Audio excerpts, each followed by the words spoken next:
brasileiro nunca consumiu tanto vinho quanto agora. Teve um crescimento em um ano de 30% no consumo. E para melhorar as coisas, a safra de vinhos desse ano promete ser melhor até do que a safra do ano passado, que por sua vez já era considerada a safra do século. Para falar um pouco então desse bom momento do vinho brasileiro, a gente chamou um enólogo experiente, Gregório Salton, que é da vinícola, adivinha qual? Da Vinícola Salton, que é uma empresa que faz vinho há 110 anos e pode nos dizer muito sobre esse momento atual que a gente está vivendo. Gregório, você imaginava assim, um boom do vinho brasileiro de repente? Ninguém imaginava, essa é a grande verdade. Veio essa pandemia, né, essa loucura, e realmente, do nada, houve um aumento expressivo no consumo, as nossas vendas dispararam do nada e pegou todo mundo de surpresa. Essa é a verdade, né? Ninguém estava preparado para isso. Porque não foi só a pandemia, foi também um acaso total de você ter safras excelentes, quer dizer, a natureza ajudou também. Ajudou ter produto muito. Também, né? Com certeza, né? Porque a pior coisa, poder vender, querer vender e não ter, né? Claro. Então foi realmente um conjunto de fatores e hoje, um pouco mais de um ano depois, a gente vê que a infelicidade da pandemia nos trouxe isso, né? Nos trouxe essa alegria. E a gente começa a fazer leituras agora um pouco mais específicas, tentar interpretar isso e a grande sacada, a grande esperança talvez até que a gente tenha é que isso tenha se tornado um hábito. A gente sempre fala muito, né? É cultura, vinho é cultura, o consumo é cultura, né? A gente olha para os países tradicionais do mundo e nota isso, né? Tá muito atrelado à cultura deles, ao dia a dia, né? Mas você acha que é uma aquisição de um hábito, assim? Você acha que a gente vai seguir na mesma toada? A gente acha que sim. Esse é o sentimento nesse momento, sabe? E mais que um sentimento é a esperança, né? A esperança que o brasileiro... Se depender de mim...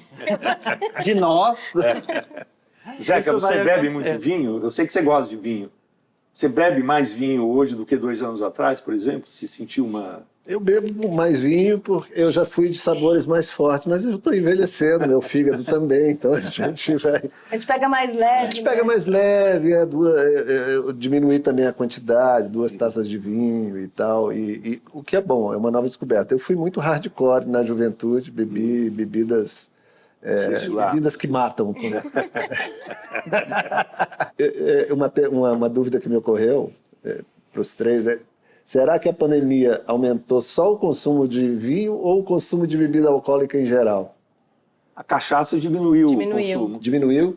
Mas aumentou o nível de qualidade da cachaça que é consumida. Sim. Mas diminuiu o consumo, principalmente porque cachaça e destilados, né, em geral, se bebe muito em bares e tal. Né? Enquanto que vinho é uma coisa, você está em casa sozinho, você não faz um coquetel de cachaça ou de vodka e tal. Vinho. Mas se você abrir um vinho, é uma coisa... Né, O destilado te leva para um outro lugar, né? E o fermentado, se você quiser ficar... Se você quiser fazer um zoom com trabalho, você consegue. Ele é mais funcional, né? Agora, Gregório, no Brasil teve uma melhora assim, sensível na qualidade do vinho nos últimos 30 anos.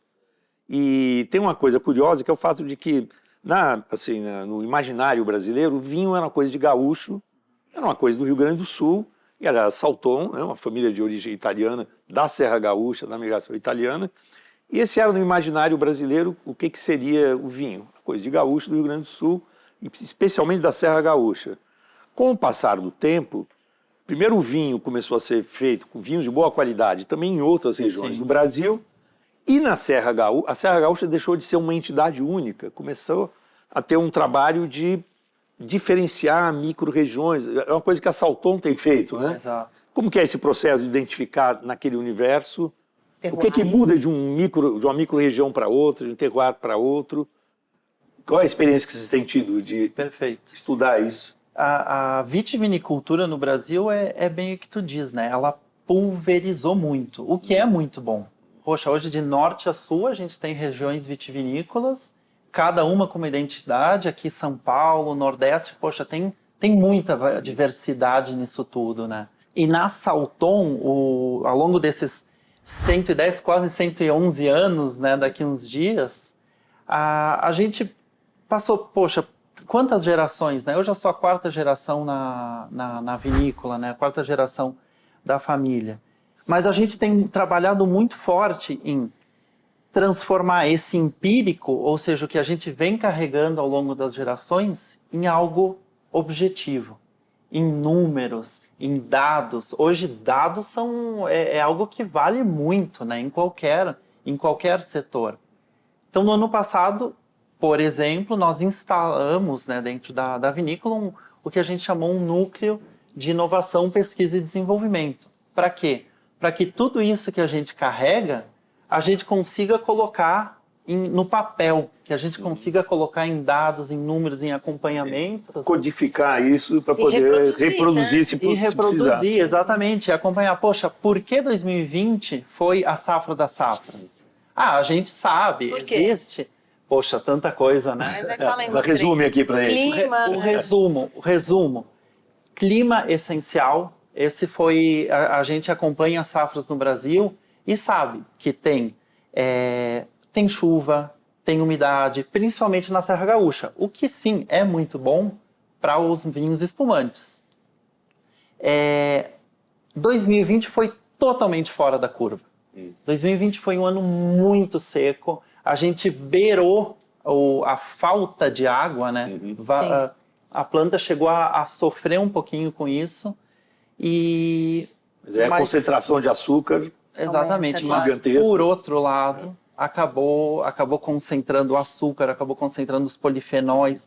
Todos esses compostos benéficos da uva, eles concentraram muito, e isso foi sensacional. Por isso, realmente foi se a gente falar, foi uma safra muito boa, excelente e uma excepcional, a gente pode dizer que 2020 foi excepcional. E esse ano com as geadas, bom, seca também, estiagem bem severa, você acha que vai, enfim, você vai ter 2021. uma safra... 2021.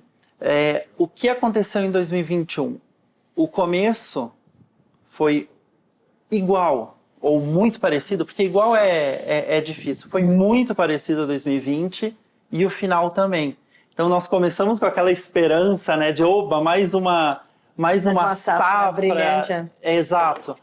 Mas ali no meio, nas variedades intermediárias que a gente chama, né, a gente teve um pequeno revés com um pouco mais de chuva, que é algo na Serra Gaúcha normal, e isso acabou adiantando um pouquinho a safra. Uma pergunta, você estudou e trabalhou em Mendoza, na Argentina, que é um centro de excelência de vinhos de qualidade, os brasileiros apreciam muito, agora, mas que é muito diferente da Serra Gaúcha. Mendoza é um deserto, a Serra Gaúcha é uma região úmida, e a experiência que você teve ali na sua formação, como você aplica na Serra Gaúcha? Quais as diferenças, os contrastes entre os vinhos que você aprendeu na sua formação e os que você faz hoje na Salton? A convivência em Mendoza, que vive o vinho, Mendoza existe pelo vinho. Sim. Isso é algo inegável, né? Sim. Poder viver isso, respirar isso durante alguns anos, não só me deu a formação técnica, mas me deu uma formação também do que a gente falava, né? Dessa cultura, do interpretar por outro lado, não só aquela coisa objetiva, técnica, né? Sim. Esse ponto, para mim, é o essencial. É justamente o aprendizado, tudo que eu carreguei de lá e trouxe para cá, para quê? Para sempre melhorar. Esse é o nosso principal objetivo, né?